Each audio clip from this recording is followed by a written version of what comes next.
All right, we are live. My name is Curtis Roddy. I'm with Roddy's Foreclosure Listing Service, and with me today, I have Jack Zagunis. I'm Jack Zagunis. Thanks for having me, Curtis. I'm so excited for this.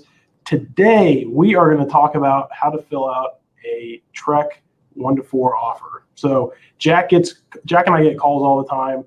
What's that first step to buy a property before the auction or after the auction? And one of the big steps and components of that is the TREC 1-4 offer that we are going to try to make reviewing a contract as exciting as possible today. We've come up with a bunch of ideas and none of them work. So bear with us. We're going to go through it. If you didn't know, there's actually a new and updated TREC offer that's out there, or a contract that's just got released. It's on the TREC website. We'll go through that. Before I get started, I just wanted to let you guys know Jack and I are both licensed real estate agents. We're happy to help you with any real estate questions that you have. If you have real estate questions, you should definitely talk to a licensed real estate agent or an attorney. I've put a link to the brokerage services disclosure in the comments below. So if you have questions, definitely take a look at that. But Jack, let's talk about a little bit of kind of the steps leading up to this and why this might be a little daunting to some people. Why is filling out this contract without a real estate agent sometimes, I guess, scary or confusing to a new real estate investor? Yeah, well, it's not the final sale of the deal. That happens at the title company when they have you sign even more documents after they've vetted the deal and they make sure everything looks okay on title. But a lot of the stuff that you're going to put in this does involve real money, promises that you're making further down the line. And if you put something wrong in the wrong spot, you may be roped into a deal that you didn't want. So it's important to do this right and to make sure that you have a solid contract. Also to make sure that you are set in case the seller gets a better offer after you agree with them that they can't just back out because someone else offered $5,000 more and may not even be able to close. So yeah, and so really this offer comes into play when you've done your underwriting, you've figured out how much you want to offer on this property, and now you're ready to move forward. So a lot of times, especially in today's market, before you put this offer, you propose this offer to a seller or potential seller, you're going to want to have your financing in place. You're going to want to probably show proof of funds. A lot of times people are giving letters and cover letters to kind of explain their company or their investment strategy. So there's a lot to that. Again, if you have questions about that, we always suggest using a licensed real estate agent, but you do not have to. You also do not have to use this form if you're not a licensed agent.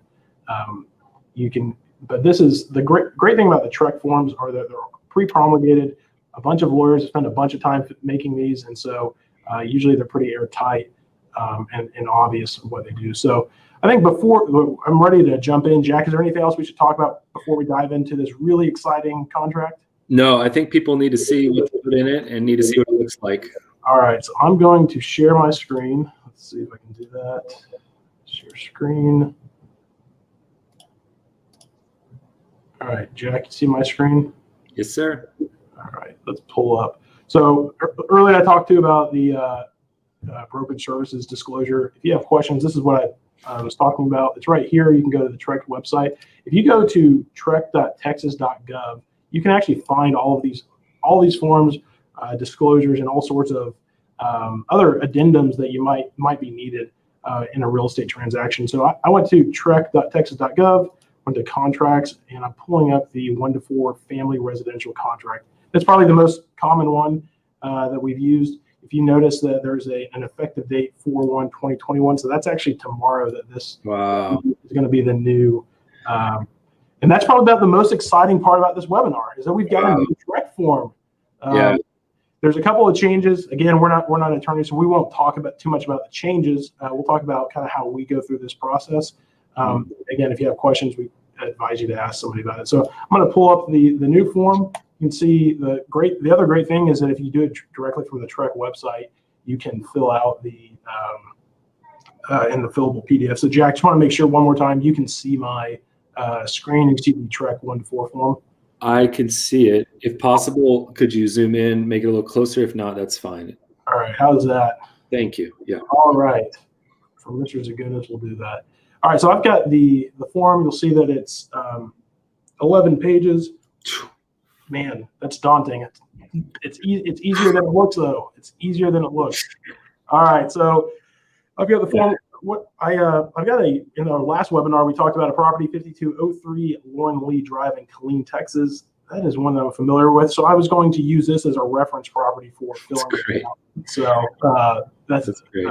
Yeah. So anyway, so we're just going to start at the top. We'll go through this again. If you have questions, feel free to put it in the comments. Jack's always monitoring this, even if it's after this webinar airs. We're going to try to get through this in the next 5 to 10 minutes. So we'll try to make this quick. So the first part is the parties of the contract. We've got a seller and a buyer. The seller is going to be typically the owner of the property. So in this case, the owner of this property is RAR Partners, LLC. The buyer, and I don't know who the lucky buyer of this property is, but we're going to say it's Mr. Jack Zagunas. So one thing, a lot of people going into making an offer, it's not like a lot of times you actually haven't talked to the seller before. You don't know his full legal name or the actual owner of the property. Typically, the starting point that I use to, and I misspelled Jack's name, but the starting point that I use is I'll go to the CAD. So if you go to, I've gone to the Bell CAD because this property is in Bell County. So you see under owner, you've got RAR Partners LLC. So if it was John Smith, you'd see Smith, comma John here. And again, you can put John Smith, but you want to put all the parties to this contract here. So I've got the seller and the buyer. Then we're going to move into the property information. And so really we're, oh man, Jack, I've got the wrong form pulled up. All right, we're going to start here. I've got seller and buyer. I had a condominium contract pulled up. So we don't want, why does it say condo all over the place? All right, so seller in this case, the same information. We got seller and the buyer are our partners, and we got Mr. Jack Zagunas. What a lucky guy. Yeah, I just cannot stay away from that Z.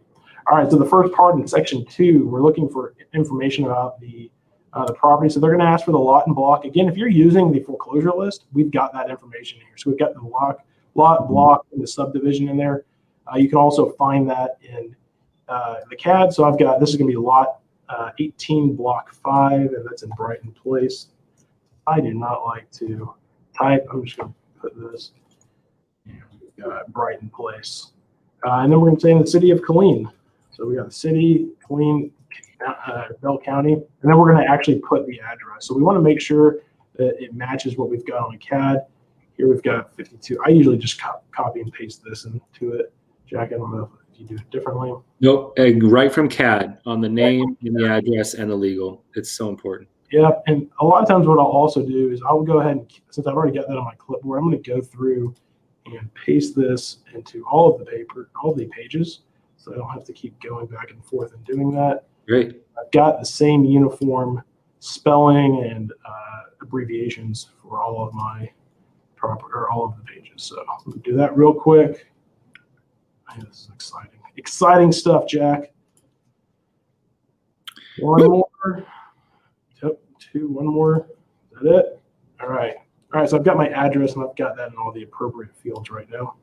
Mm-hmm. So I'll put the legal information right here. Again, this is also information you would find on a deed or deed of trust. Typically, though, we just go with the CAD and then use the address that the CAD is showing. So scrolling down, again, we're going to advise you to read all of this, but today we're not going to go through this. Typically, Jack, you want to talk about kind of like what exclusions we're talking about in section 2B?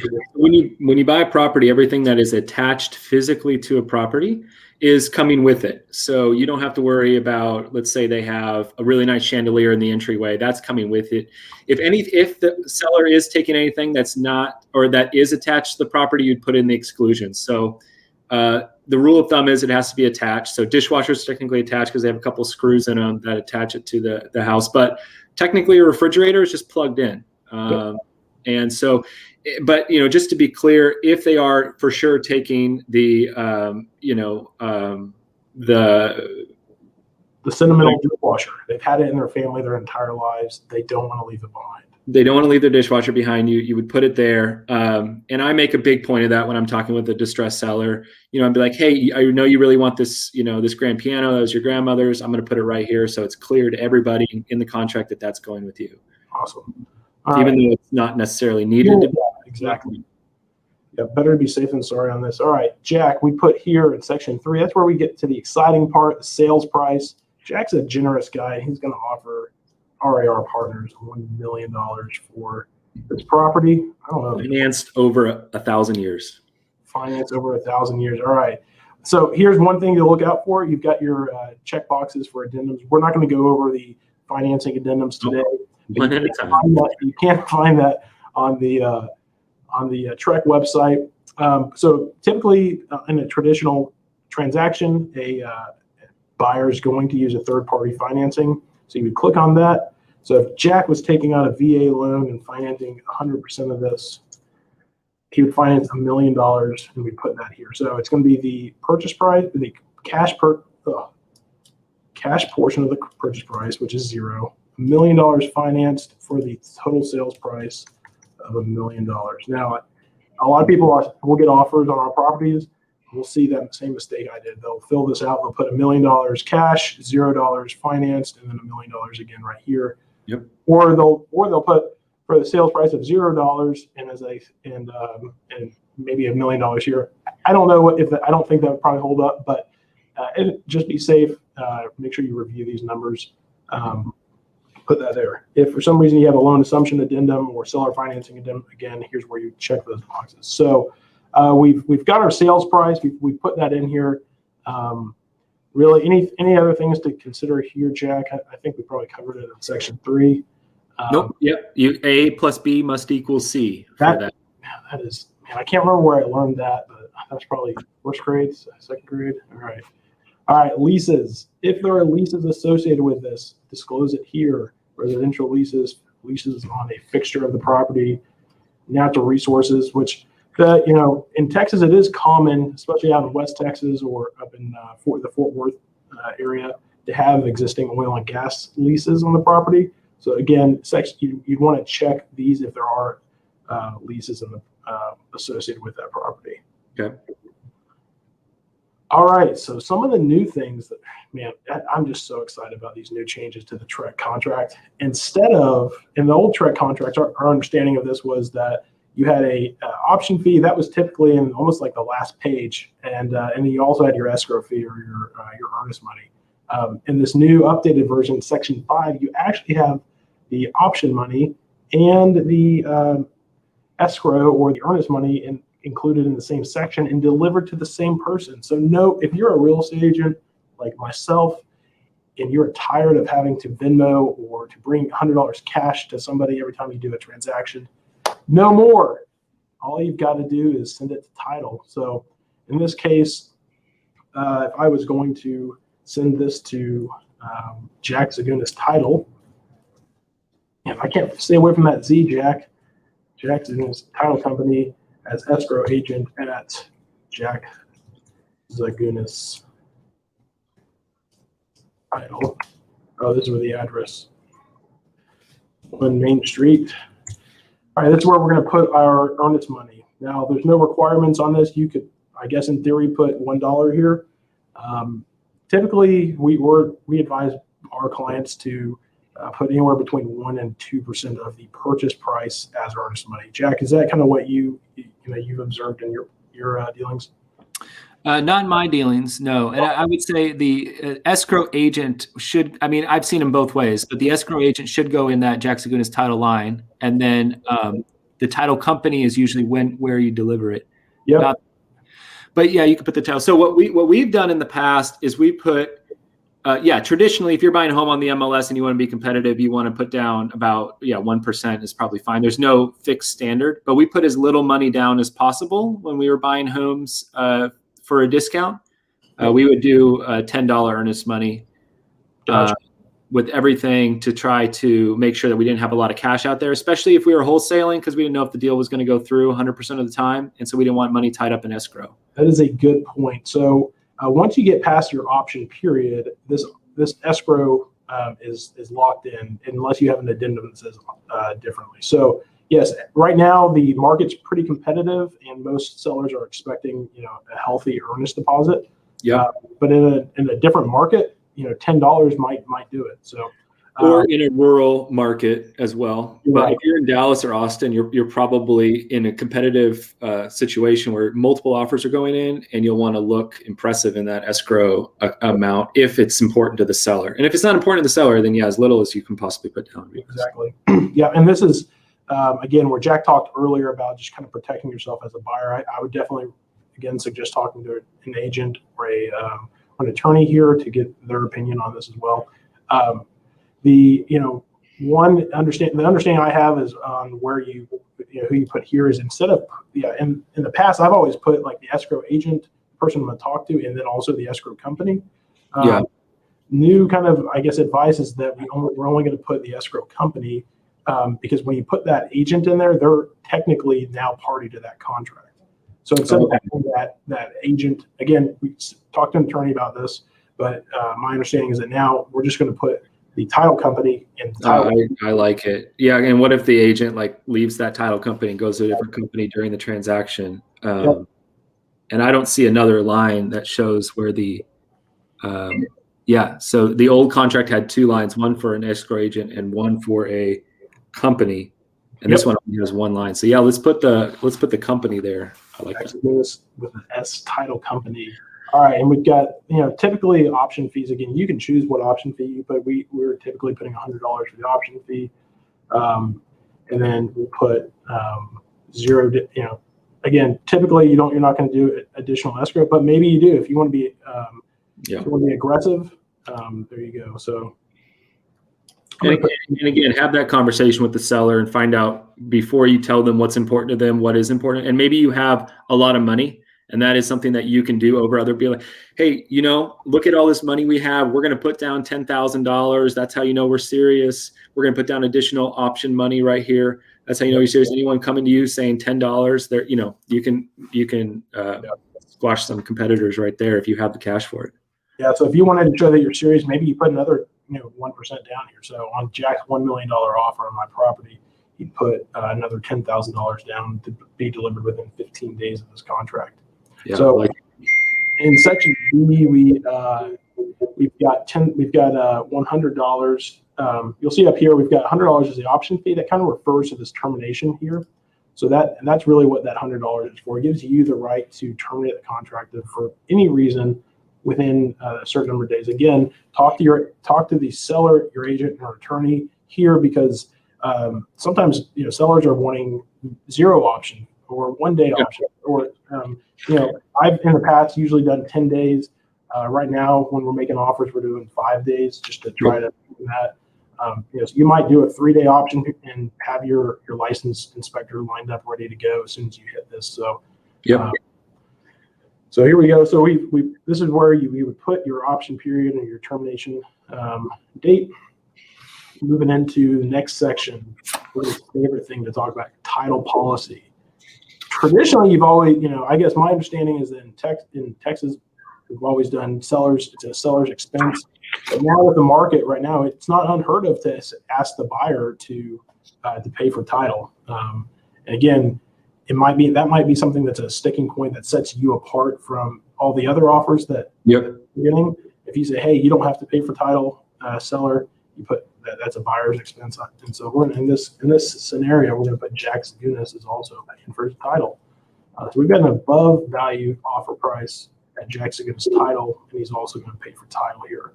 So again, it's something to discuss with your real estate agent. It depends on how aggressive you want to get with this. Moving into section 6A, number 8, we've got this is really dealing with title and survey changes that have to be made. If there is something that's wrong with the policy or the survey, you would have here. Typically, you'll say at the expense of the seller, you're going to have changes will be amended to read shortages in the area at the expense of the seller. Again, you could put at the buyer's expense if you want to be aggressive, or you could also put will not be amended. That may or may not create financing issues if you are financing the problem. So, you'd want to talk there. So, and we're scrolling past these. We've got this initials at the bottom of each page. Great. Typically, we advise our clients that after they have finished filling out these forms. Then we'll go back through, they'll review it, make sure everything looks right, and then they put the initials every time they've reviewed it. Yeah, and this first couple pages, they're full of stuff to fill in. The rest of the thing, sometimes there's pages where we don't fill in a single thing. It talks about what if you live in an area with, that's not even applicable to where you live. So what I ask the seller when I'm sitting down with them, I'm going to say, hey, this is an 11-page contract. It's a fill in the blank contract. I can go over all the fill in the blanks, or I can go over the whole thing with you, whatever you want to do. And I just walk them through each step as I fill it out with them. And some people, they just want to move forward. They don't want to sit there for an hour and read every single paragraph about, stuff that has nothing to do with their house. So. Exactly. That's a good point. There's a lot here. There's 11 pages. So we definitely wouldn't tell people to skip any of this. We want people to understand what they're signing. It is a legal contract. So, all right, moving into the survey. Typically, within 7 to 10 days after the effective date, this is where you're going to say that you are furnished the survey, or at either the buyer's or the seller's expense. Again, depends on how aggressive you want to be. You will furnish a new survey. So this is an interesting thing to discuss. Typically, in a normal residential transaction, you've already got the survey. It's already at some title. It's not a big deal. But when you're dealing with foreclosures or a property that is in maybe distressed, or the title is not as clear as normal, and it's more difficult to get that survey, a lot of times you are having to get a survey. So almost all the time, whenever we buy a property at a foreclosure sale, we're ordering a new survey when we're selling it. So surveys will range anywhere between a typical one is $300 to $600. Yep. And so again, every one of these, we've actually got an email that's going to go out soon that talks about these hidden expenses. This is one of those hidden expenses that when you're buying a property and you're figuring out what your max bid or your max offer can be, as a seller or a buyer, someone's going to have to pay for this, and a lot of people fail to account for that, $300 to $600 that you're going to spend. Yeah, and the length of time.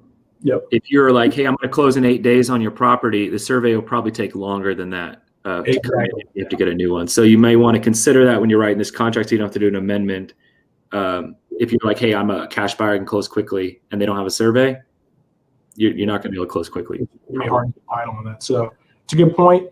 We check section 1, which is a little bit more traditional, but other options are to check section 2, where the buyer would obtain a new survey. Again, you might do that as the buyer trying to get aggressive. And then we've got section 3 is also, you check that if you want the seller to. So got that. Moving into section D, these are objections that if there's a defect or something untitled that would prevent you from using it, typically for a certain use. So we've got prohibit the following use or activity. You'll put that here. And what we are doing on a normal residential transaction, we're just gonna put single family residential use. If you are making an offer on anything with more than 4 units, you're not using this because this contract only covers 1 to 4 units.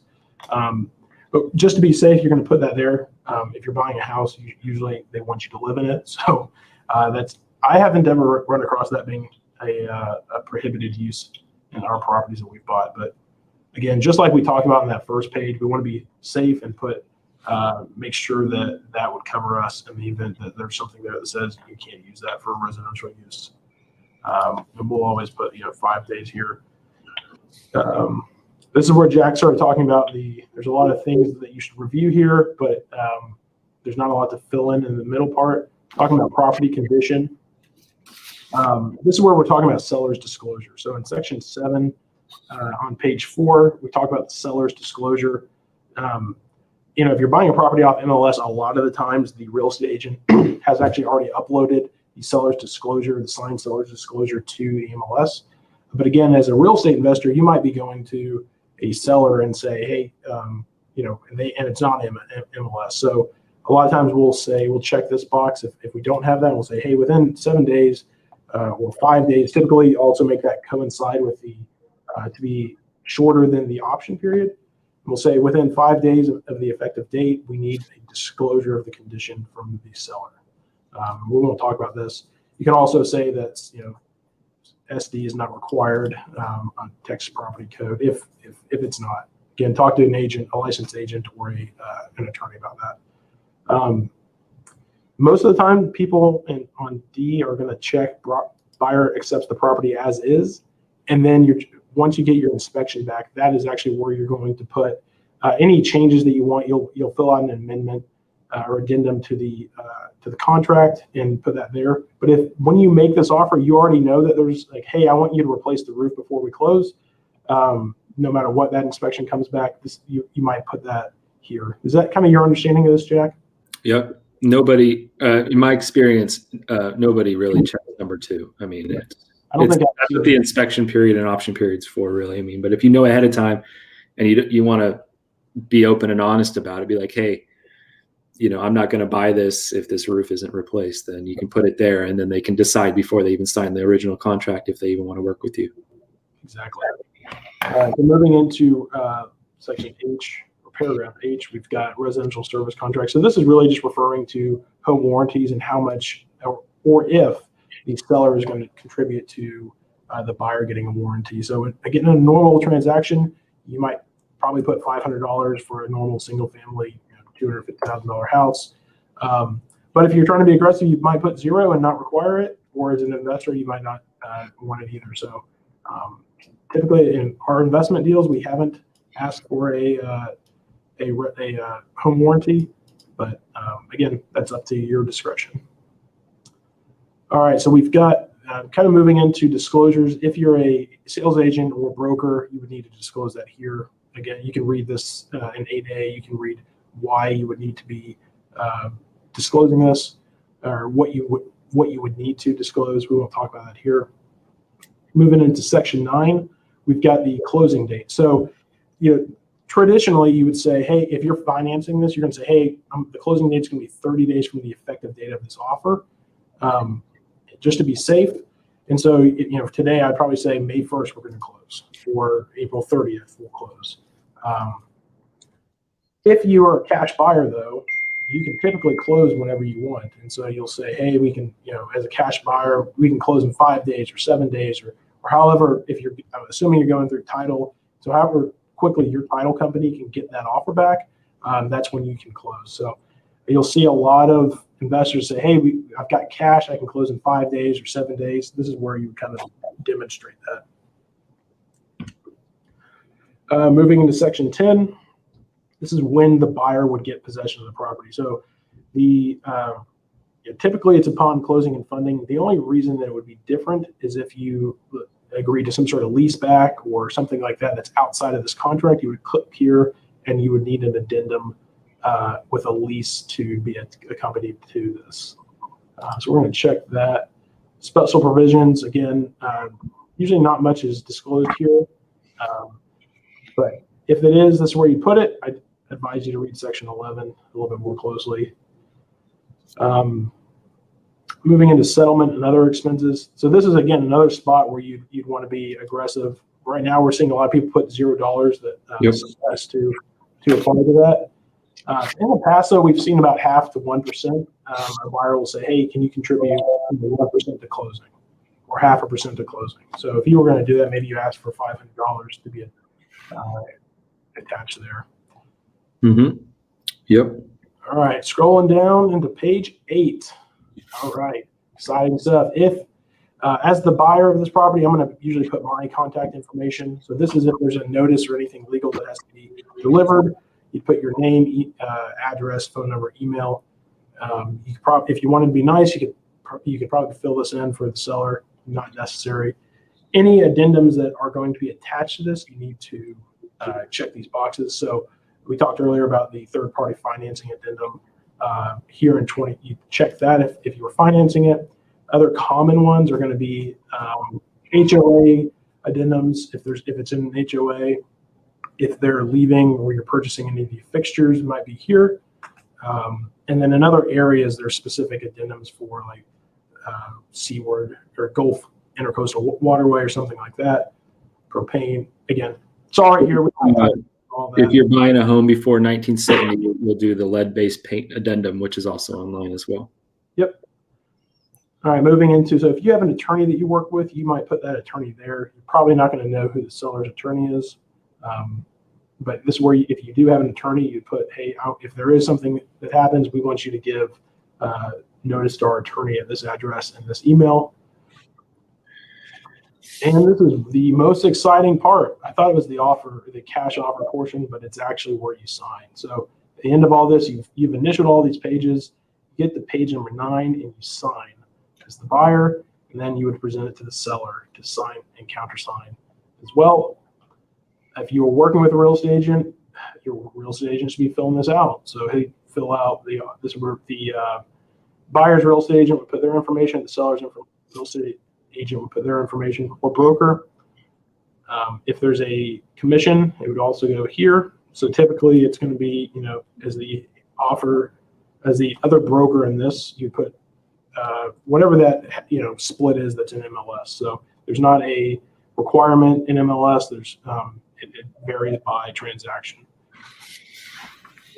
And then lastly, you've got the last page, page 11. This is typically not going, especially now that option money is going with earnest money to title. You would just submit this blank to escrow, and they are going to sign this as once you've sent the option. So you've got some sort of documentation that yes, you sent the option and it was received on X day. Same thing with the earnest money. So each one of these needs to be signed by title, and usually you get that back at closing. And that's it. And you can do it. Man, that was exciting. You can do it. So get out there and do it. All right, guys. If you guys have any questions about filling these contracts out, again, feel free to ask us about it. Both Jack and I are licensed agents. We'd be happy to help you with this, or speak with an attorney or a local real estate agent in your area. But until our next webinar, you guys have a great week. And remember, don't pay retail for real estate. And I'm still live. I will end the broadcast.